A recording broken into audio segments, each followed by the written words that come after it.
Hello नमस्ते सम्पूर्णमा म कमल लम्सालको तर्फबाट आज धेरै लामो समयपछि फेरि एउटा नयाँ भ्लग लिएर आएको छु। आज चाहिँ हाम्रो यो सम्पूर्ण साथीभाइ मिलेर बारबिक्यू गर्ने कार्यक्रम रहेको छ। भिडियोलाई अन्तिमसम्म हेर्नु होला। मन परेमा लाइक कमेन्ट शेयर सब्सक्राइब गरेर सहयोग गरिदिनु होला। ओके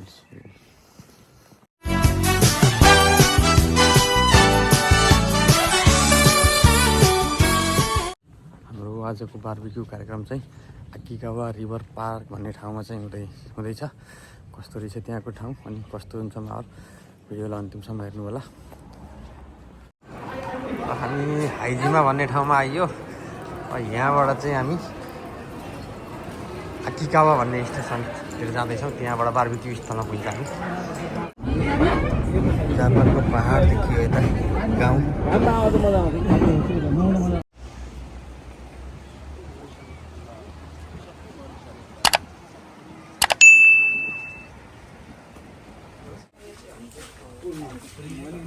हाम्रो यो जिमुसियममा आएर यागु गरेपछि चाहिँ सामानहरू यहाँबाट लिएर जाने हो।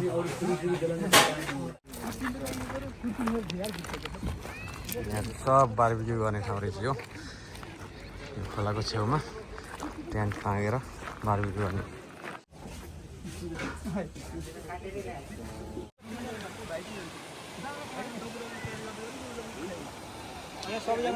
ल हाम्रो बारबिक्यू कार्यक्रम चाहिँ यहाँ बनिएको छ है। साथीहरू बनाउँदै हुनुहुन्छ यो खोलाको छेउमा टक्क हावा खाएर। यस्तो छ माहौल।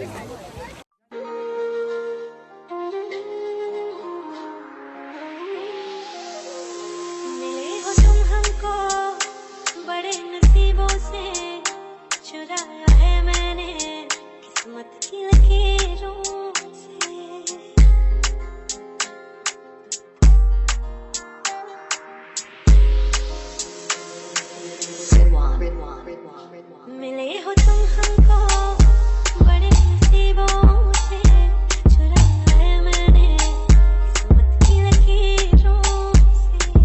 तेरी मोहब्बत से सांसें मिली, सदा रहना दिल में भरी होगी।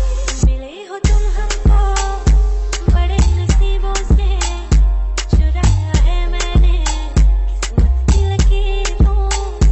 मिले हो तुम हमको बड़े नसीबों से, चुराया है मैंने फाइनल्ली हाम्रो बारबिक्यू कार्यक्रम चाहिँ सकेर अब फर्किन लागेको चाहिँ अवस्था छ। भिडियो कस्तो लाग्यो मन परेमा चाहिँ लाइक कमेन्ट शेयर सब्सक्राइब गरेर सहयोग गरिदिनु होला। Okay see you soon.